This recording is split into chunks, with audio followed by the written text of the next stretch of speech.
Olá, você está no AxéCast, seja muito bem-vindo.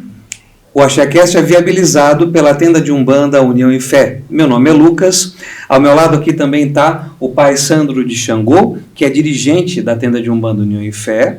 E juntos a gente vai conversar hoje com a mãe Valéria, que é da Cabana de Umbanda Luz Divina. Obrigado, mãe. Muito obrigada a vocês pelo convite. Esse podcast, ele tem como objetivo trazer para você, que é da Umbanda ou não, mais conhecimento, mais esclarecimento sobre a religião e a espiritualidade como um todo. E a mãe Valéria vai dividir um pouquinho com a gente sobre a história dela e um pouco do conhecimento que ela tem aí do tempo de vivência da Umbanda. Esse podcast também conta com o apoio da Vidraçaria Paulista. Precisando de vidros e espelhos, conte com a Vidraçaria Paulista. E também com o apoio da Li Canecas, que faz essas canecas maravilhosas aqui pra gente. E tantas outras que você pode observar nos canais da Li Canecas, onde ela mostra lá um pouco mais das outras artes. Mãe, obrigado. E a gente estava falando aqui, um pouquinho antes de começar, que a gente achou muito bonito e diferente o nome da casa, Cabana de Umbanda Luz Divina. Então, a casa ela tem 37 anos, foi fundada pela minha avó, e depois veio a minha madrinha, e agora eu estou atualmente. Nesses 37 anos de fundação, eu sei que tem mais história por trás disso. Antes da fundação, como era? Antes da fundação, a minha avó, ela atendia num quarto onde ela trabalhava. Ela era cozinheira e ela tinha um quarto lá onde ela tinha todas as entidades, os orixás, e ela atendia nas horas que ela podia, ela atendia os consulentes, né? Iam lá para serem atendidos. E ela, quando deu 40 e poucos anos de trabalho, ela falou que ia parar, e foi quando nos reunimos, né? Esse grupo todo já tinha um contato, né? Nós nos reunimos e foi aberta a Cabana de Umbanda. Quer dizer, quando vocês abriram, ela já tinha 40 anos de trabalho. Ela tinha 40 anos de trabalho, enquanto cozinheira, e na prática da Umbanda também ela já estava. Ela faleceu com 102 anos, a minha avó. Lúcida de tudo. Lúcida. Olha, eu vou dizer assim, ela tinha aí no mínimo 77 anos de trabalho, né? Sim, isso então, mesmo. Uma das coisas mais preciosas que tem é que nós temos terreiros que são abertos hoje, legalizados, tudo. Esse número cresce quando a gente junta aqueles que não são legalizados ou que trabalham da forma que ela trabalhava. Não desmerece ninguém. O trabalho dela devia ser um trabalho fantástico, onde atendeu muitas pessoas, e se falar o nome dela aqui, é capaz de muita gente começar a mandar mensagem, comentário, recordar. Porque eu tive a oportunidade de conhecer a cabana, né? Vou dizer assim que é um lugar espetacular, e tem um memorial com as coisas da avó, né? Sim. Que é fantástico e guarda, porque tradicionalmente, quando falece uma pessoa, um médium, a tendência é as pessoas despacharem tudo, né? Quebrar as guias, entregar as guias, tem todo um ritual até para isso. E eles guardam isso como um memorial. E eu vejo uma prática fantástica. Então tem muita história por trás disso que eles conseguem resgatar. Então conta mais para nós, conta mais um pouquinho de como era, como sua avó trabalhava, o nome que ela era conhecida. Conta para nós da história dela também. Então, ela era conhecida como Tia Paula. E para alguns, vó. Mas Tia Paula era que todo mundo conhecia. Ela trabalhava sempre muito com a linha de cura.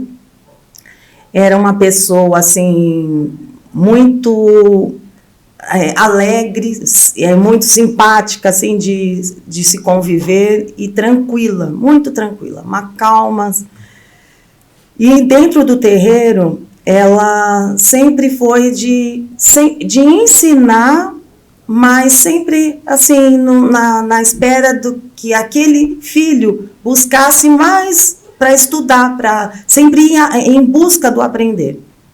Então, dentro da casa, nós temos um trabalho que se chama um trabalho teórico, a qual a gente busca o conhecimento da religião e é passado entre os irmãos.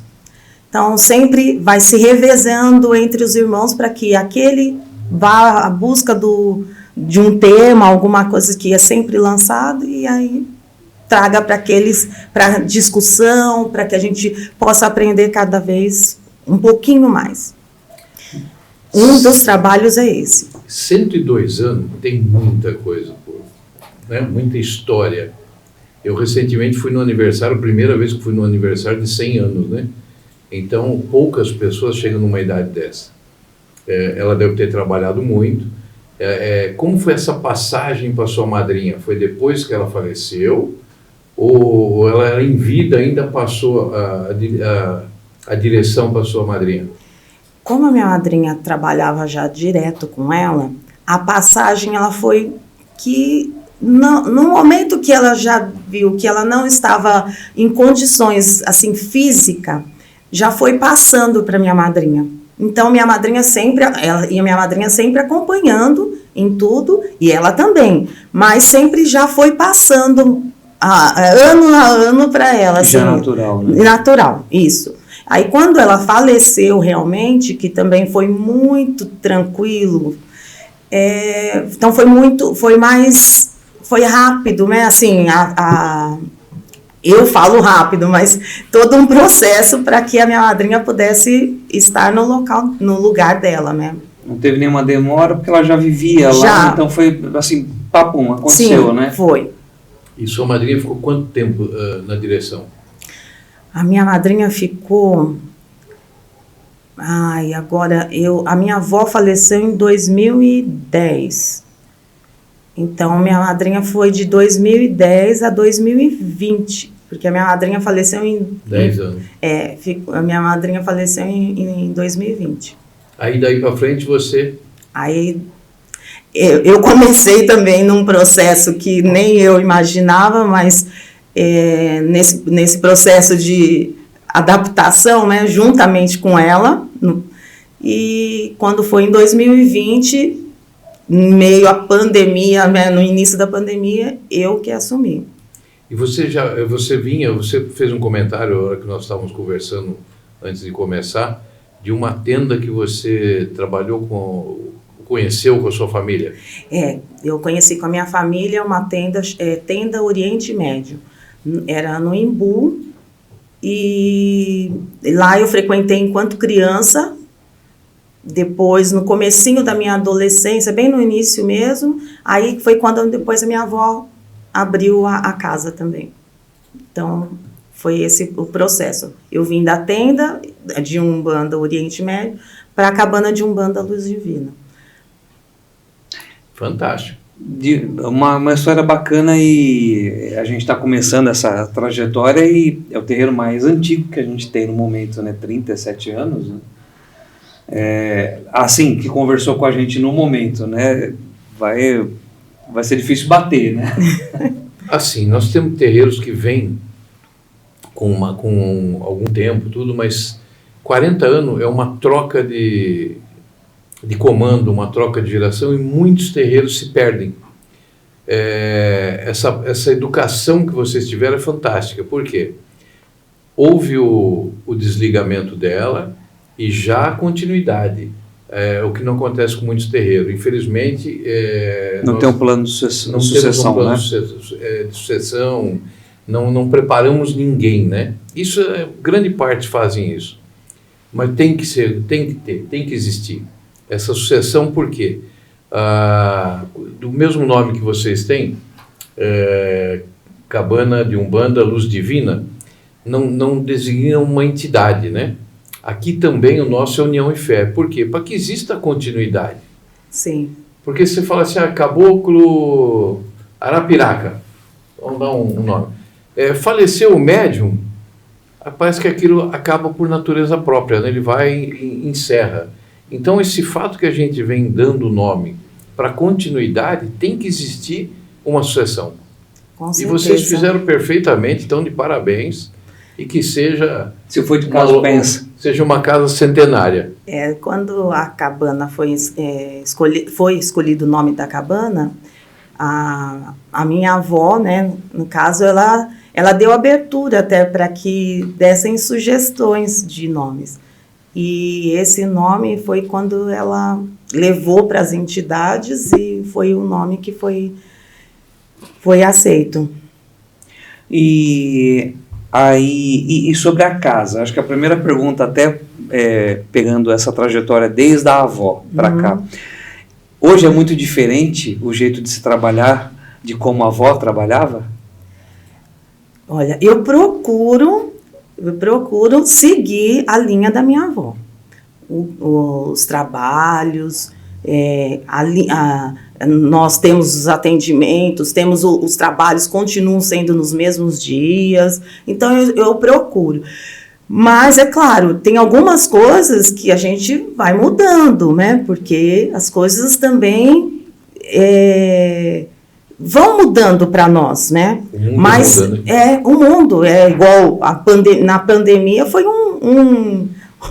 um processo muito difícil, porque como que nós vamos continuarmos trabalhando? Mas eu fui buscando para que as pessoas, mesmo em casa, pudessem se conectar, pudessem estar presente com o Congá também. Então, sempre fazendo semanalmente, buscando para os orixás, para as entidades, fazia corrente de orações, e assim nós fomos caminhando. Mas a casa, eu posso te falar que as atividades, elas permanecem como a minha avó prosseguia. A sequência de calendário, tudo. Sim. Procura se manter a tradição que ela tinha. Né? Continua. E hoje, quais são as linhas de trabalho? Trabalham com as linhas...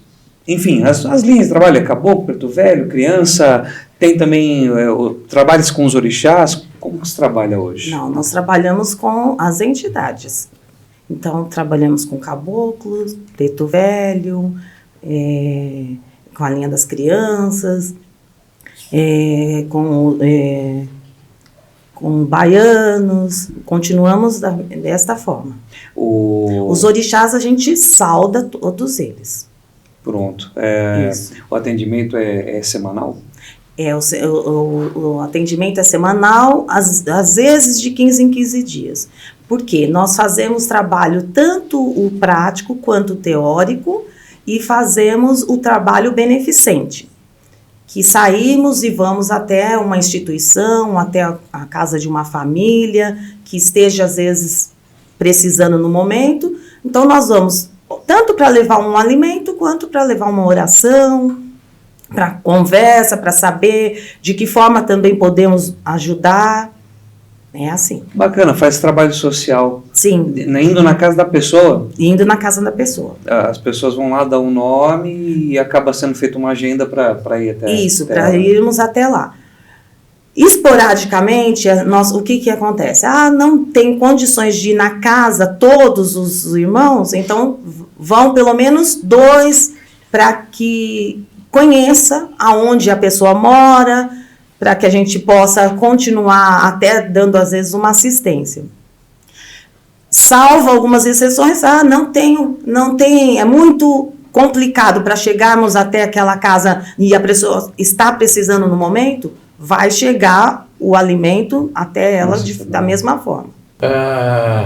Na parte da sua avó, ela tinha alguma característica diferente que você hoje mantém ou não? Algo diferente? Que não se vê tanto praticando hoje. Que não seja algo comum hoje em dia? Eu acredito que na parte da Semana Santa, que era uma característica da minha avó, que ela fazia, na quarta-feira de cinzas, começa-se o trabalho, a qual ela vem os filhos para o terreiro, ela cruza-se, né, todos os filhos, e até quando completa os 40 dias, que vai dar, na realidade é no sábado de Aleluia, mas quando é na sexta-feira santa, todos os filhos vão para o terreiro novamente, a qual a gente se reúne, fazem as orações, se unem para que, naquele momento da passagem que é de sexta-feira santa para o sábado de Aleluia, você se proteja também. Mas nesse período, que são os 40 dias, sempre ela dava as orientações para nós, de que forma vocês vão se portar, sabendo que as energias estão ali, mas nós temos que continuarmos. Não podemos só falar da energia sem você se cuidar. Então, quero para você se cuidar, tomar banho, defumar sempre a sua casa. Então, essa parte é uma parte que era muito, eu falo que lembra muito dela.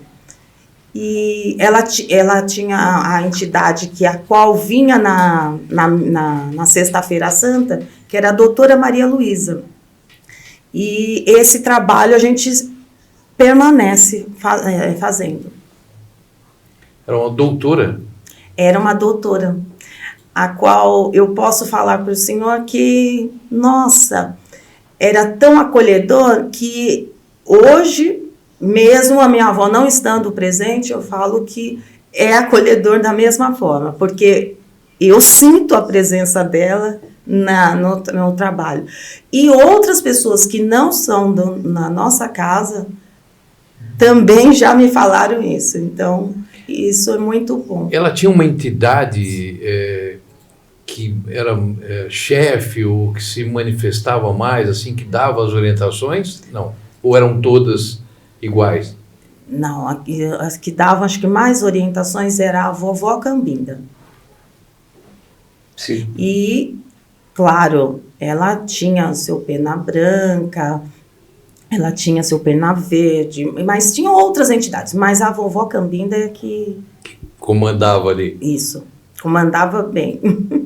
E nessa, a gente acaba perguntando muito dela, porque é uma pessoa que trabalhou numa época onde a Umbanda estava ali, crescendo ainda, onde tinha pouca informação, e a gente tenta ainda buscar mesmo dentro da Umbanda, apesar de alguns não concordar tanto, mas a gente tenta buscar a ancestralidade, que é o que a gente faz quando a gente tem ali a presença de caboclos preto velhos e tal, né? Sim. E aí a gente acaba perguntando muito dela para saber, né, o que ela fazia nessa época. Até para ir na raiz, né? Porque a próxima pergunta minha vai ser, e antes dela, né? Ela já tinha essa educação espiritual, veio da mãe dela, da sua bisavó, veio de alguém, da onde partiu a raiz de vocês? Você consegue identificar isso? Então, eu falo minha irmã porque nós estamos buscando para saber mais a fundo a respeito da nossa nossa bisavó, né? Para saber como surgiu, porque assim, a família da minha avó, as irmãs delas, nem todas eram da Umbanda. Tinha algumas irmãs que eram evangélicas. Então, a gente não sabe dizer ainda se a minha bisavó também era da religião. Não dá para ter certeza como ela se formou. Sim. Mas é curioso essa espiritualidade de onde vem, né? É muito mas curioso. A minha avó, eu falo assim que no período que ela estava trabalhando, né, enquanto cozinheira ali, ela abria o espaço para que ela pudesse receber as entidades e dar passagem pelas entidades, né, para que desse atendimento. Então, eu acho assim, que mesmo cansada, mesmo às vezes falando assim, eu tenho ainda muitas coisas para serem feitas, mas ela abria esse espaço para as entidades. E o que você visualiza agora da forma que ela trabalhava, desse meio, tudo que você sabe? Evidentemente que, como nós falamos aqui, né, o mundo vem em constante mudança, tudo, e fatalmente seu terreiro vai crescer cada vez mais. Talvez num curto espaço de tempo, o Butantã ali seja pequeno até para vocês ali. Então, o que você espera do futuro da casa de vocês? Eu espero que a gente possa tanto aprender cada vez mais para podermos passarmos e com certeza, acolher as pessoas, porque eu vejo que dentro da nossa religião, o que busca? Sempre a pessoa busca por algum problema. E eu acho que não precisa ser por algum problema, e sim pelo saber o que é, de que forma. Eu falo mas é você ter o respeito, o amor, a caridade, acolher as pessoas ali para que elas possam entender melhor a nossa religião. Vocês tentam ainda manter algumas coisas da forma como ela fazia, e ela continua através de vocês, de certa maneira, né? Sim. Então, a gente falou numa entrevista anterior sobre a disciplina, né? Por mais que não tivesse ainda uma doutrina escrita para seguir, para ela dar de orientação, leia esse livro, leia aquele livro, mas ela tinha, acho que talvez, uma força moral de disciplina muito grande ali, que fez todo mundo continuar, né? Coisa que falando sobre a sucessão, então acho que alguns faltam aí essa situação de disciplina, né? Para que o pessoal se cuide como ela fazia. Então toda Semana Santa ela chamava o pessoal e tinha lá as orientações, provavelmente algumas orientações de oração, de banho, e para se precaver, e essa disciplina dela com certeza passou para vocês vocês conseguiram perpetuar a casa. Não sei se estou falando uma bobagem, né? Não. Mas acho que ela tinha uma disciplina dela própria. Tinha uma né? disciplina, sim, e ela era muito, disciplinada, e isso ela foi passando para nós. Aqueles que conseguiram pegar bastante, nossa, maravilha, né? Porque isso é para a vida. Igual a gente fala, quando a entidade ou o dirigente dá uma orientação, é só você seguir. Mas não seguir só naquele momento, seguir eternamente, porque é para a vida. É para a vida. Então, ela tinha disciplina tanto para horários. Os horários eram sempre ali, certinho. Vai iniciar às 19. No caso nosso, os nossos trabalhos eles são pela manhã, de sábado. Então, e ela era uma pessoa que acordava muito cedo, então para ela acho que o dia rendia muito, né? Com certeza. O pessoal mais antigo tinha esse costume muito mais. Eu sou de 85, eu tenho dificuldade para acordar cedo. Eu levanto, mas eu tenho dificuldade. Mas era até uma questão de necessidade, né? Porque o dia tinha que começar cedo, senão você não conseguia fazer o que tinha que fazer, ou tudo que você tinha que fazer era longe. Então era literalmente acordar com as galinhas, né? Praticamente. Na verdade, antigamente nós tínhamos que acordar cedo para você chegar na hora onde você ia, senão não chegava.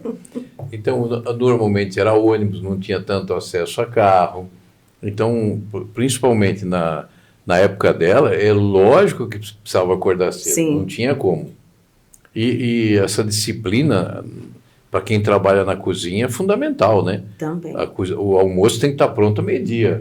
E então, vai saber se ela tinha ajuda ou não, aí piorou, né? Tinha que fazer tudo sozinha ainda, né? Ela fazia bastante. Ela tinha, às vezes, a ajuda de uma copeira, mas, a comida, ela não deixava ninguém. Era ela mesmo. Era ela. E como vocês trabalham? Você reconhece se vocês são de uma vertente raiz, uma vertente kardecista, qual a vertente que vocês se encaixam? Umbanda sagrada? Qual que você consegue visualizar?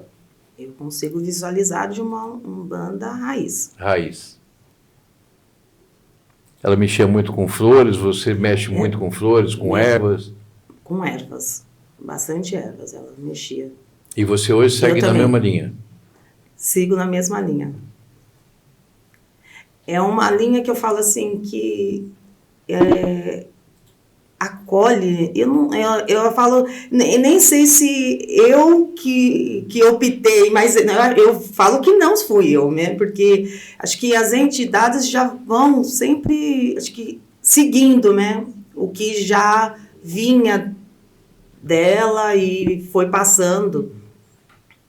Quantos filhos vocês têm hoje na casa? Filhos, eu falo assim, na auréola. Filhos, não. Nós somos em poucos, seu André. É uma casa que nós tínhamos um grupo muito grande, só que aí, claro, uns mudaram daqui de São Paulo, e aí a casa foi se resumindo. Nós estamos atualmente com umas 15 pessoas. Isso dentro da auréola? É. Parece pequeno, mas não é não, viu? 15 já é... É bacana. Bom, a gente começou com... Para 37 anos de casa, você ter 15 pessoas, você imagina assim, quantos vocês já passaram? Já foi num limite alto, aí vai diminuindo, as pessoas vão mudando com o tempo, né? Sim. Então, cada um vai se adequando, infelizmente, alguns fazem a passagem, né? Sim. Então, você ter 15 hoje, talvez seja hoje. Amanhã, quem sabe, né? A gente viveu muita variação, assim, desde o terreiro onde a gente fazia parte antes, né? Então, tinha hora que crescia de gente, depois baixava de novo, então, não sabemos. De repente, foi procurar um outro lugar onde se identificasse mais, ou não deu para seguir a religião, não sabemos. Hoje, aqui, na nossa, que tem 7 anos. 7 anos. 7 anos. Começamos com meia dúzia. E hoje está para... 103. 103, né, de branco. Então, pode variar, de repente. E inclusive o guia-chefe, ele abriu a casa com esse intuito, de formar, na verdade, médiuns, para que futuramente possam ter as suas casas. Então, eventualmente, vai ter alguma oscilação, né? O pessoal entra para... Na auréola, nós estamos com 9 pessoas, seu Sandro. Eu vou dizer assim para você, pode ser momentâneo, porque você está à frente há quanto tempo? 5 anos? 5 anos. Então, nesses 5 anos você está criando a sua disciplina, a sua liturgia, né? O seu método, né? Então, isso já deve começar a tomar um outro rumo. É que tem muito isso, né? Os filhos vão se identificar com a pessoa que está na frente. Né? Não deixa de ser uma troca de gerações, né? Sim, sim. É uma troca de gerações. E você está no Butantã em que lugar? Você atende sábado, que horário no sábado? Nós atendemos das 10 às 14, de sábado, lá no Jardim Bonfigliore nós estamos. Jardim Bonfigliore. O atendimento lá, tanto os de branco como os que são atendidos assistência. Assistência. Muito, se for falar em faixa etária, muitos jovens, é um meio a meio. O que vocês têm recebido mais de demanda, assim, quanto a pessoas? Mas eu vejo, assim, mais da faixa etária, assim, de uns 30 e pouco para mais. 30 e pouco para mais. Sim, aí 50, 60, nessa faixa. Fazem a gente aqui, depois do primeiro ano, já teve que adotar um dia específico da semana para desenvolver trabalhos específicos para cura. Vocês têm algum trabalho assim focado em cura também? Fazem algum trabalho para a cura? Ou é na mesma gira, no mesmo trabalho? Gira? Não, nós temos um dia de atendimento que eu faço a aplicação de Reiki, e aí é agendado, não se faz toda semana, né, porque não tenho condições, mas a gente faz pelo menos a cada um mês, sim, um mês não, é feito esse atendimento de aplicação de Reiki. Isso. Tá. O Reiki está na Umbanda há muitos anos, só que com outro nome, né? Era a impostação de mãos, né? Era o trabalho de passe energético, que é o reiki É o hoje, reiki, né? É o reiki. Então isso é muito antigo dentro da religião, né? Inclusive dentro da Igreja Católica mesmo, quantas vezes eu que inclusive na Católica fui até crismado, não tinha lá durante a oração convencional, né, do domingo, não tinha lá a oração onde todo mundo levanta a mão e faz a irradiação para alguém específico. Coloca aqui os jovens que estão cumprindo tal tarefa, né, e todo mundo direciona as mãos. Então, acaba sendo uma impostação também, né? Sim. Um envio de energia para eles, é. né? Bacana.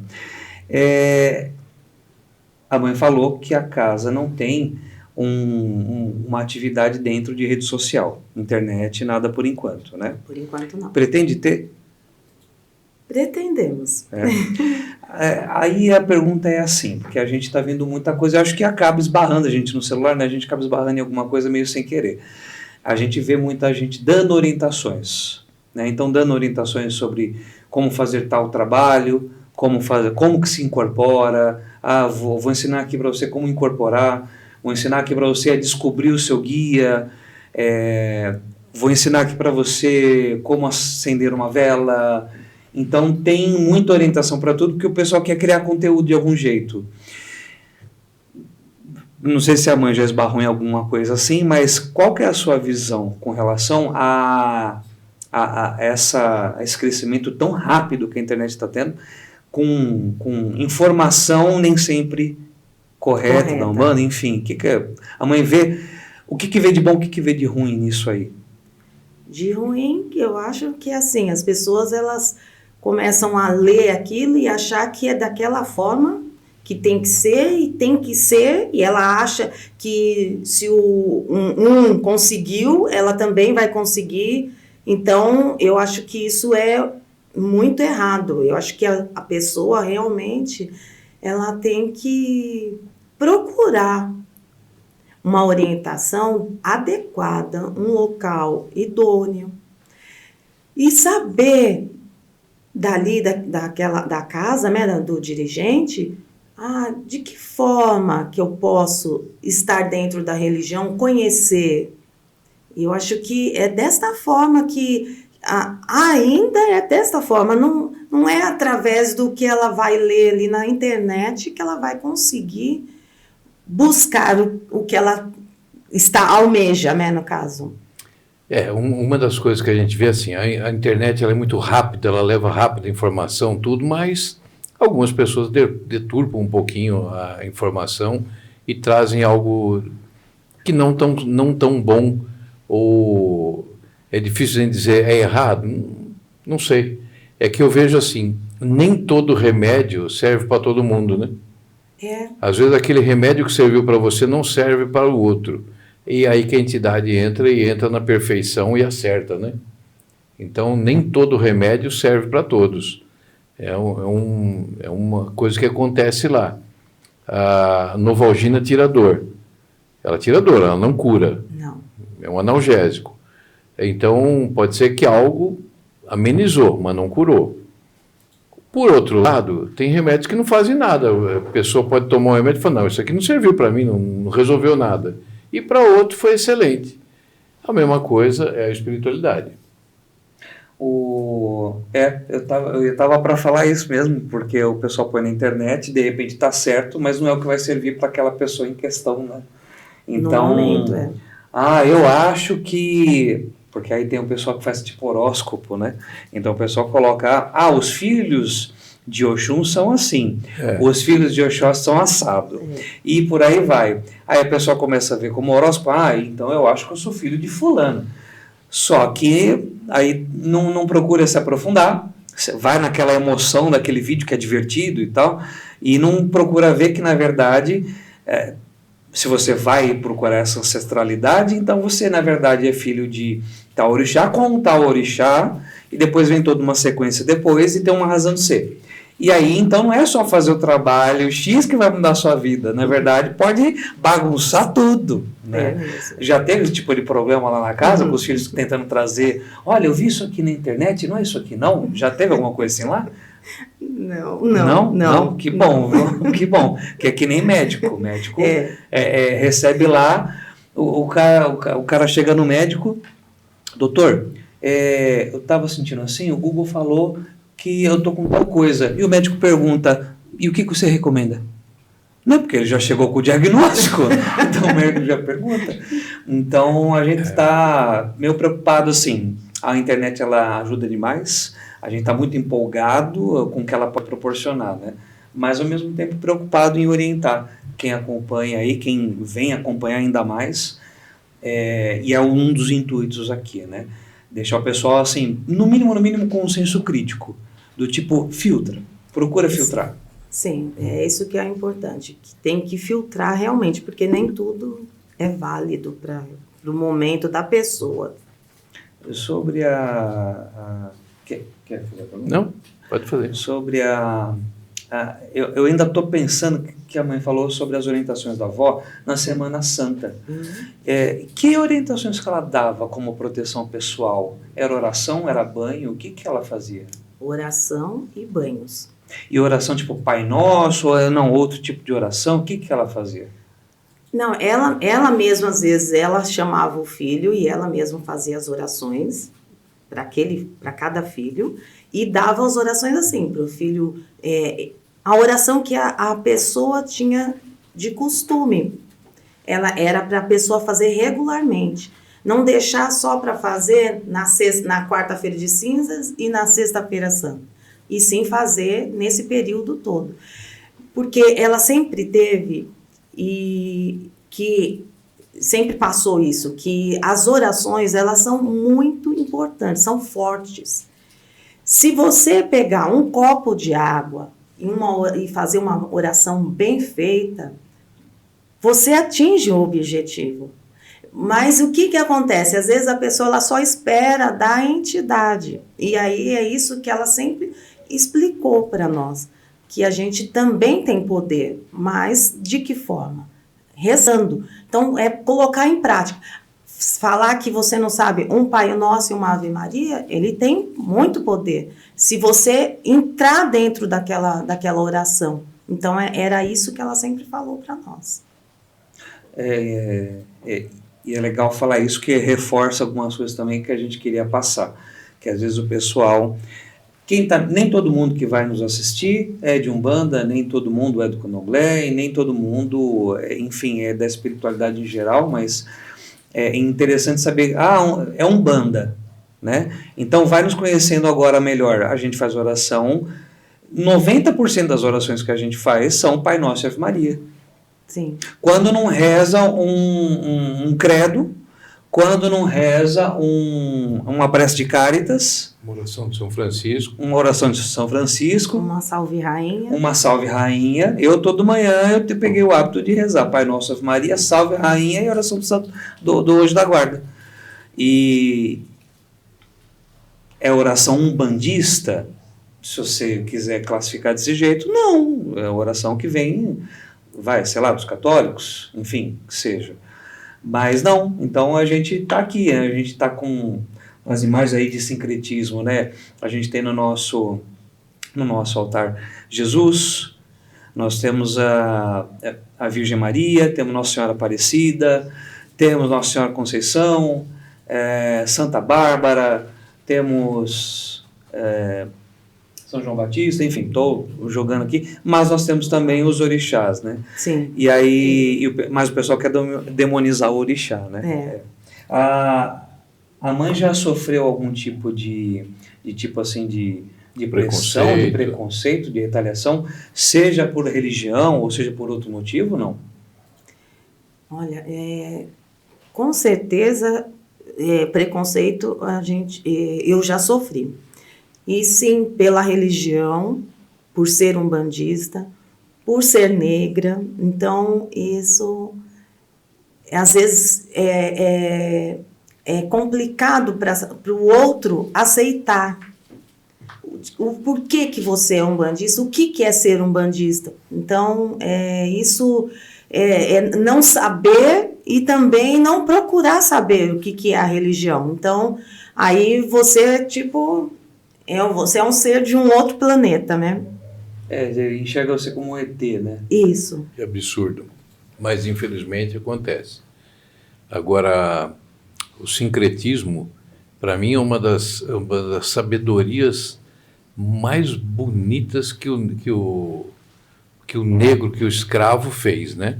Então, quando dizem assim, não tem que ter esse santo aqui, não tem que ter aquilo...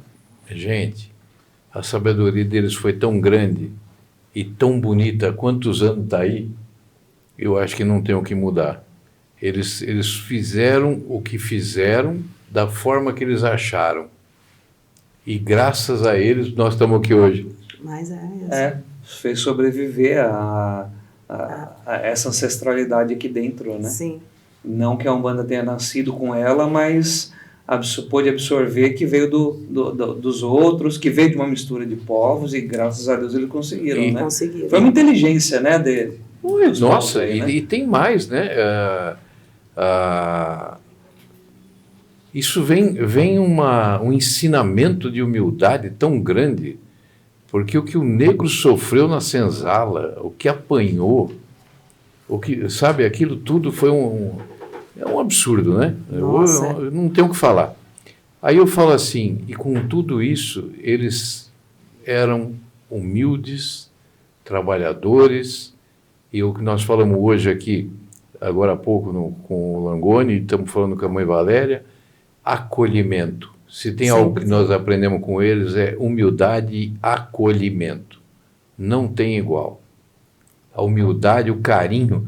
Eu nunca vi uma pessoa aí numa gira de Preto Velho e achar uma entidade arrogante. Nunca ninguém vai encontrar numa gira de Preto Velho um Preto Velho arrogante. Nunca. São muito carinhosos, né? Todos gostam. E é onde as crianças adoram, né? Que a criança chega numa gira de Preto Velho, ninguém falou nada, ela já chamou de vovô. Ninguém falou, olha, é vovô. Não, eles mesmos já sabem. Já sabem. Então, não tem igual. Não tem igual. E no ponto que a gente canta lá, que o Preto Velho não carrega a soberbia, né? É lindo esse ponto, nossa. Né? E a gente, em outra oportunidade, a gente falou, a gente quando abriu a casa, aos 7 anos, foi que acontece aqui a gira 2 vezes na semana, e a gente varia as linhas, né? Então, nesse dia vai ser Caboclo, no outro dia vai ser o Preto Velho, e assim por diante. E a gira de Preto Velho, no início, ela era meio assim, não dava muita atenção, a assistência não dava muita atenção. Então veio meia dúzia de pessoas ali e tal. Hoje é das que mais lota de gente querendo tomar um passe do Preto Velho. Mais lota. O pessoal gosta, toma o gosto, aprendeu a gostar. Nosso terreiro, a nossa cultura de onde nós viemos, você tinha o trabalho com um caboclo. E aí você trabalhava nas festas, né? 13 de maio, Preto Velho, setembro, criança, mas não eram linhas normais. Em muitos lugares trabalham assim, né? O que acontecia? Você não tinha o entrosamento, não tinha afinidade, né? Quando nós viemos aqui, o senhor Matarujo falou, vou abrir e vou dar voz a todas as entidades. E assim foi. Caboclo, outro dia para Preto Velho, para Baiano, e todos atendem. Hoje eu tenho pessoas que vêm na casa só em gira de Preto Velho. Outros na de Cigano. Outros esperam o dia para vir na de Marinheiro. Então, é bonito isso, as pessoas se encontrarem e terem afinidade com as entidades, com as linhas. Não que ele desmereça os outros, não, mas a pessoa se sente bem e o trabalho gira de uma forma muito mais agradável para ele, né? Para aquela pessoa que está ali. Então, isso é muito bonito de ver na Umbanda. A gente aprende a cada dia. Com certeza. Mãe, lá até voltando ao que a gente já falou, hoje você está à frente da casa há 5 anos, é isso? É isso. Há 5 anos. Mas você já estava envolvida ali, na verdade, com os trabalhos desde muito cedo, né? Desde mais ou menos que idade? Criança já, né? Porque assim, eu vim acompanhando Porque era minha avó e minha madrinha, as duas que... Só que quem era dirigente era minha avó. Minha madrinha era a mãe pequena, no caso. Aí eu vim acompanhando a minha madrinha. E, claro, relativamente a minha avó também eu estava ali acompanhando. Então, eu posso te dizer que acho que a partir dos 20 e poucos anos, acho que é isso. De 20 anos, mais ou menos, que estava ali participando ativamente dos trabalhos. Porque assim, eu participava da gira, mas assim, mais direto, né? Então eu falo que acho que com uns 20 anos. Uns 20 anos. Antes disso ela participava, mas não, isso não é para mim não. Não, eu acho, Sandra, que eu sempre participei e sempre estava envolvida, porque eu ficava muito prestando atenção. Então eu ficava meio que no terreiro, eu é a que ficava assim, tudo que era para olhar, quem chegava, quem precisava tomar passe com aquela entidade, então eu ficava muito... Tinha que observar. Alerta, já era uma mãe pequena. Eu tinha que ficar bem alerta, era isso. Então, pronto, chegou mais ou menos onde eu queria. Dila tem, então, uns anos de história aí. O que viu? Conta umas coisas bem inusitadas que já viu de gente passando por lá, porque a gente tem as nossas histórias aqui também, enfim, a gente complementa depois, mas o que viu já de tanto inusitado como bonito, como surpreendente, assim, da espiritualidade? Recorda de alguma coisa nesse sentido? Nesse sentido... Vou dizer assim, uma das coisas que a gente nota muitas vezes e ninguém se dá conta. Pessoas que aparecem do nada e desaparecem. Isso é normal. E às vezes o que nós sentimos pode ser um teste, pode ser algo que realmente tinha que passar por ali, mas não sabemos, né? Isso eu posso dizer que até agora isso acontece muito. Mas nesse período, né, que você me perguntou, realmente já aconteceu isso de vir família. Vinha a família toda e, de repente, do nada você não sabe o porquê. Mas, sabe, a pessoa está vindo com uma frequência. Eu acho que, sabe, assim, vem. A família inteira. A família inteira. E, no nada, num piscar de olhos, ela desaparece, não vem mais ninguém. Não se sabe.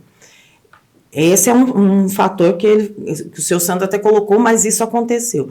E também um fator, assim, de uma pessoa que mandou um recado, no caso foi para minha avó, ele mandou um recado agradecendo por a gente ter acolhido a família dele. Mas acolhido, mas nós ficamos pensando, acolhido não era, porque tinha a filha, e ele não estava, né, ali por perto, então a filha veio, e era criancinha, e veio para benzer.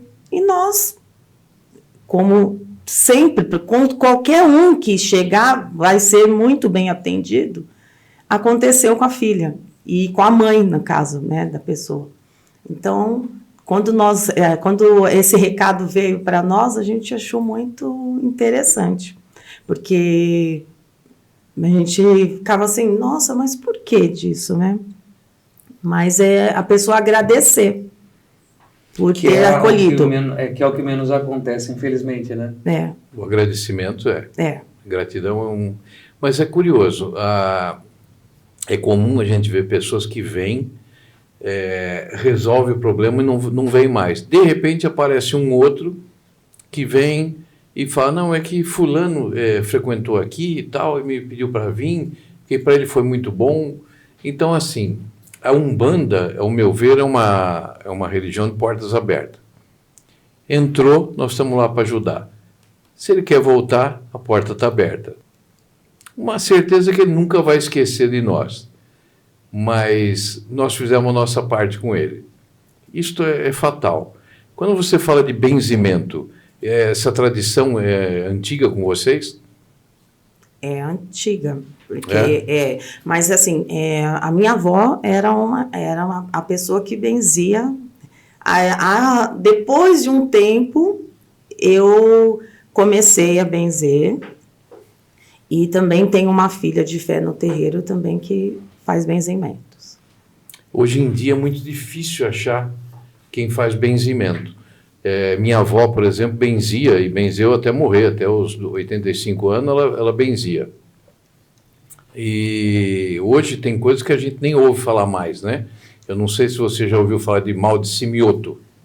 Já ouvi falar. Que a criança vai grudando as juntas, né? A pele vai juntando tudo, né? Uhum. Era difícil isso. E minha avó, por exemplo, benzia desse mal.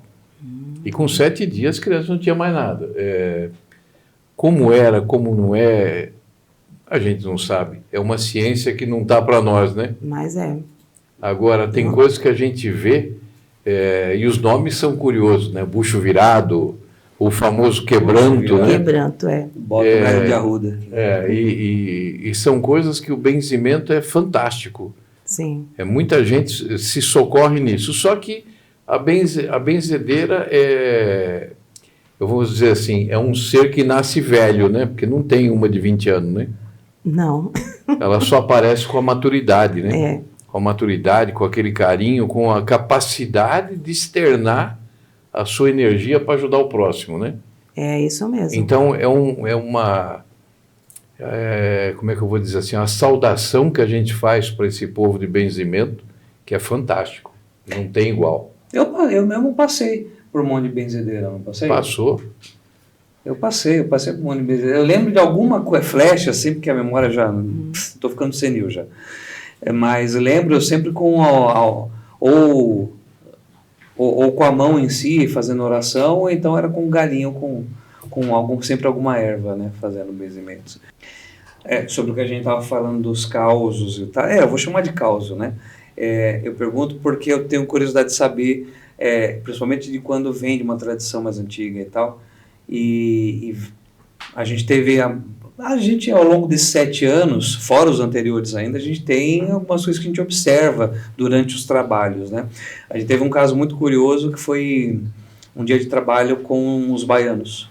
E aí tem o baiano que comanda a gira e ele, às vezes, não é toda a gira, mas às vezes, ele pede para que o pessoal traga um coco seco. E ele abre o coco seco para a pessoa e algumas vezes ele tem alguma mensagem para a pessoa, alguma orientação. Então funciona quase como um oráculo ali, né? Então, e para uma pessoa ele abriu, né? Foi abrindo chegou nessa pessoa, ele abriu para ela. Aí ele olhou assim, o vô olhou para ela e falou, eu não vou falar o nome da pessoa para não externar, mas... ele olhou o coco e falou assim, quando a sua mãe faleceu, você fez uma pergunta. Ela, e a resposta é sim. Aí devolveu o coco para ela e perguntou se ela queria contar o caso. E ela, meio ali... Primeiro foi a choradeira. Quando a hora que ela conseguiu falar, né, ela explicou que ali na beira do caixão da mãe, ela, em pensamento, ela nem falou isso, ninguém sabia dessa história. Ela fez uma pergunta, se a mãe dela amava ela de verdade. E estava ali a resposta. Então, a gente tem alguns casos desse, né, que emblemáticos, que a gente guarda como prova da espiritualidade e tudo mais, né? E aí eu fico muito curioso de saber de quem vem, que casos que viu desse tipo, assim, né, onde... Fica gravado na nossa memória. É uma prova da espiritualidade para as pessoas, não para a entidade, né? A entidade sabe o que está fazendo, né? Mas Agora, às vezes, as pessoas ficam em dúvida. Então, quando mostra assim, toma um outro vulto, né? Toma, total. Então, imagina nesse tempo que você acompanhou a sua avó, sua madrinha, um monte de situações que você passou, com certeza, e às vezes passa despercebido. A gente não grava. Mas ele falou e eu tô aqui puxando na minha memória para ver se eu consigo lembrar alguma coisa para poder te falar. Mas realmente porque eu acho que na vida, né, as pessoas às vezes não esperam, né, que a entidade vá ter Ou melhor, ela quer uma resposta. Aí, de repente, quando a entidade dá, ela não acredita. Será que é isso? E quer confirmar. Isso quando não pula no outro caboclo ali, no outro dia para confirmar, né? É isso mesmo. Será que é isso mesmo? E é uma das coisas, por exemplo, que dentro do terreiro é assim, a minha avó colocava, se você passou com a entidade, o consulente passou com uma entidade, é com aquela entidade. Ela não é falar o caso que ela fez com uma, passar com a segunda e passar com a terceira. Isso. Não. É aquele que você falou. Pronto. No outro, se você quiser só cumprimentá-lo, tudo bem. Pode só cumprimentar, mas não falar a mesma coisa, o mesmo caso. Isso não tem... É tipo que você está querendo tirar a prova. Está desafiando a espiritualidade. Sim. Existe um ponto que é legal a gente abordar, que as pessoas não entendem. Vamos lá. A pessoa sabe que ela tem que fazer isso aqui, que ela vai ficar bem. Ou ela olhou na internet e vai fazer aquilo lá porque aquele ficou bem. É um remédio, a mesma coisa, vou usar Novalgina para tirar uma dor. Bom, muito bem. Só que falta o seguinte, sabe que ele lembra que depende do merecimento? Que depende de uma atitude? Então já passa no seu mesmo caso. Então o merecimento, a atitude que a pessoa tem é contribuinte para aquilo se ela vai conseguir ou não. A fé é dela, né? O guia não está ali para provar, né? Não. E, inclusive os nossos ou os outros que nos acompanharam tanto tempo, eles sempre enfatizavam. Quem tem que ter fé é você, e não é em mim, é em Deus. E então toda hora eles ficam enfatizando isso. Eles estão ali para dar uma força, para escutar, para dar uma orientação. Afinal, é uma das maravilhas da Umbanda, esse contato direto com o divino, né? Que hoje há vários artigos, vários relatos que o europeu vem ficando muito encantado com esse tipo de interação com religiões, seja de matriz afro ou relacionada à espiritualidade, que é a beleza do contato com o divino, direto assim, né? Mas o pessoal esquece disso, esquece que a fé, na verdade, tem que partir dele, senão não adianta. É a vontade dele ao fazer o Pai Nosso, com aquele copo de água do lado, né? Sim. Então esquece isso, que ele tem que estar com a real vontade de querer melhorar, a real vontade de querer resolver o problema, a real fé de que o Altíssimo, aí, como o pessoal fala, vai trazer o que você precisa. Sim. Né? E quando eu falo de atitude, não é a atitude do cara que chega no terreiro, passou na porta, ele abraça a entidade, é um santo, né? Se vai embora, ele deixa a entidade ali e massacra alguém em casa, né? Não é por aí, né? Não. Então a atitude é você ser aqui e lá fora igual. É a mesma coisa. Eu gosto da frase, tinha o Divaldo Franco, que faleceu há pouco tempo, que era do Espiritismo. Casa do Caminho. Casa do Caminho, lá na Bahia. E eu gostava muito de uma frase que ele falava. Ele falava assim que ele prefere um ateu digno do que um religioso hipócrita. Era muito legal isso, porque você faça o bem, né? Sim. Faça o bem e... ok, você não crê em Deus, está tudo certo. Mas não faça o mal a ninguém, né? Então, nesse sentido... Era muito legal, cabia bem essa frase que ele falava. Eu digo que fazer o bem é tão bom, para que você vai fazer outra coisa, né? Para que vai fazer o mal, né? Tem gente que gosta de procurar, né? Tem. E sobre uma coisa que tem tanto na sua casa quanto na nossa, né? A corimba. Como a senhora vê a corimba, a importância da corimba para casa? Então, a corimba, nossa, ela é de extrema importância para o terreiro. Dentro de um terreiro, a corimba, ela é o coração do terreiro, a qual quem faz parte da corimba, que não são só os ogãs, e sim a parte do canto também, porque tem terreiros que tem até um número maior de pessoas que tem até a parte do canto. Chega até um coral, né? E isso, eles têm que saber trabalhar em conjunto para que possa transmitir tanto para os médiuns, né? para que chamem as entidades. Então, para isso, é de suma importância a integração de tantos dos orgãos com o corpo mediúnico todo, no geral, né? Então, eu falo assim que sem a corimba, com as palmas, tudo é uma junção, né, para um terreiro. Então, fala dentro de um terreiro, tem que ter o atabaque, tem que ter o ogã, que ele que traz ali, que vai puxar os pontos e vai trazendo cada vez mais que o corpo mediúnico todo passa a se envolver, né, no trabalho. E aí você vê que a gira fica maravilhosa.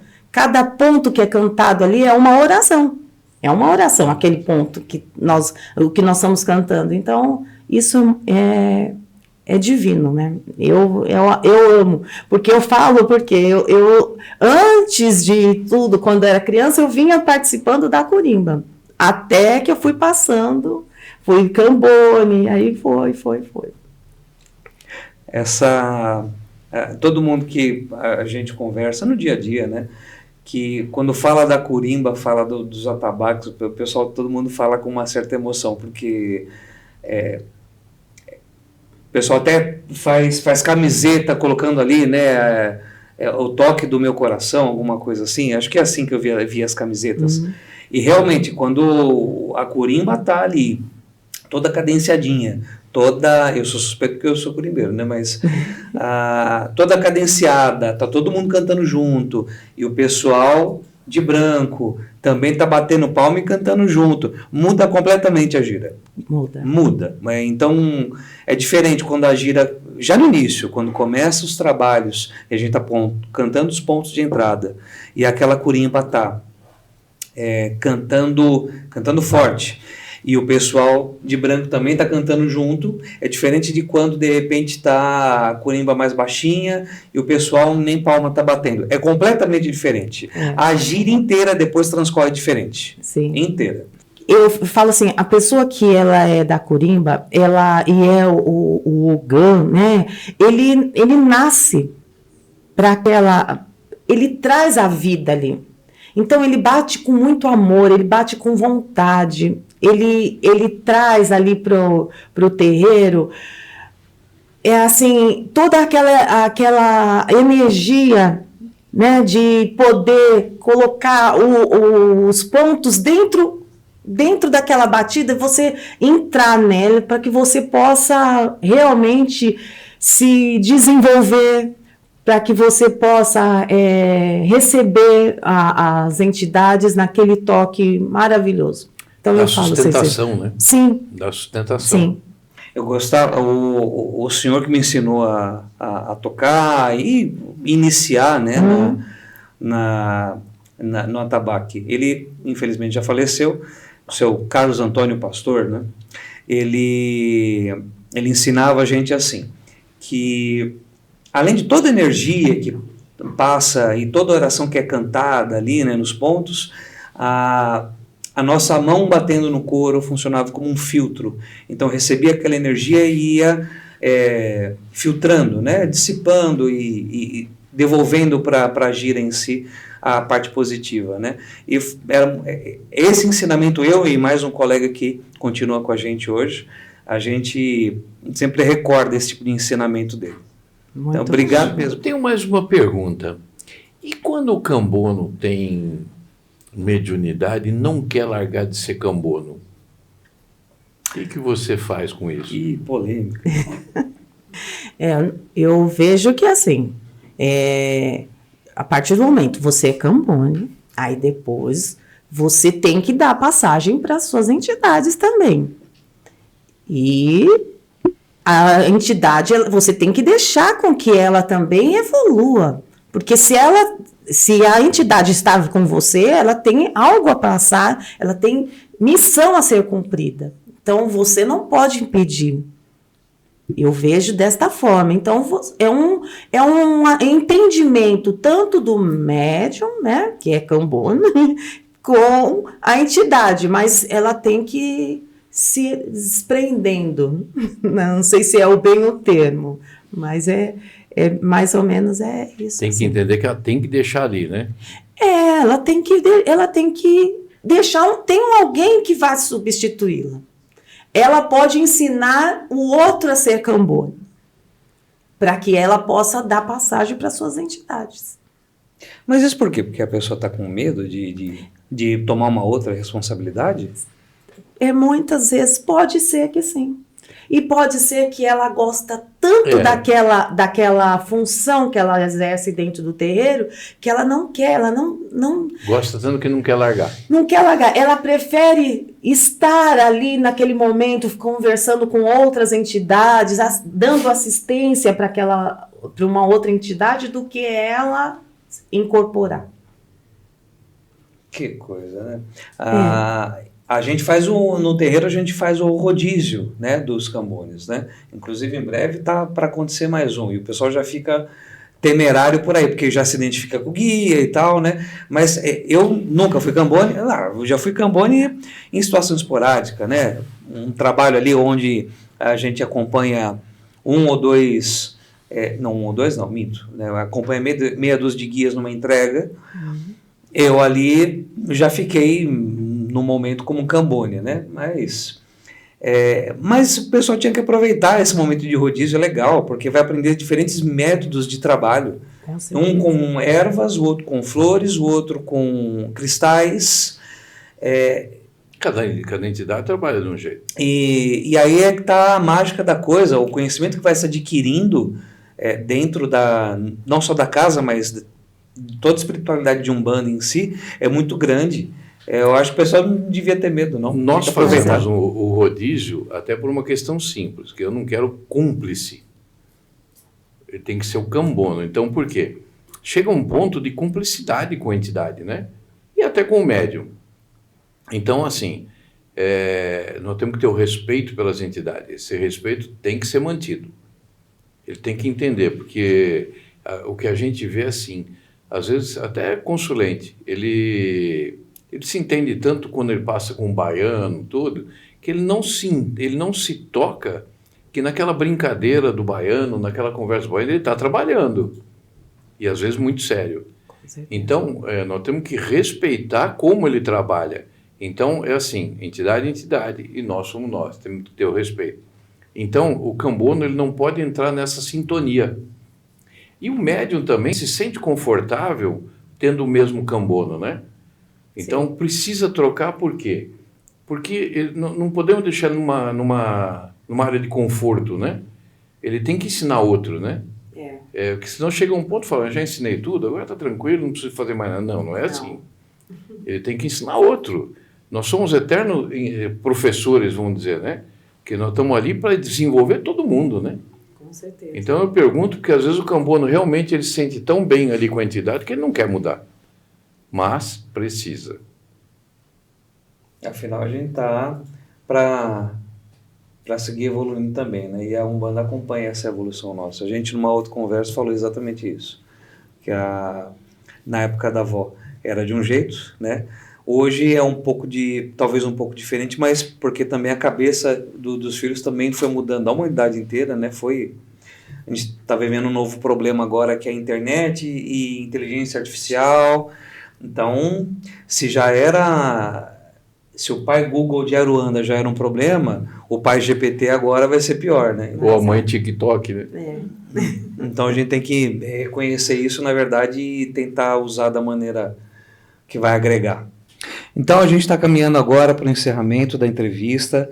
Eu queria agradecer ao pai Sandro de Xangô, queria agradecer à mãe Valéria, que cedeu esse tempo para falar com a gente aqui, trouxe um papo legal, gostoso, a gente soube mais sobre a história da cabana, a história da avó dela, que começou tudo desde lá de trás.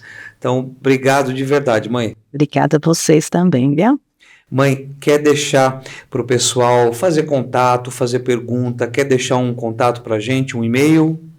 O e-mail da cabana é cabanadeumbandaluzdivina@hotmail.com. Tá certo. Obrigado, mãe. E você que seguiu até aqui, muito obrigado. Não deixe de nos seguir, dá o like, ativa o sininho para saber quando tem novos vídeos no ar e deixe seus comentários. Muito obrigado, até uma próxima e axé.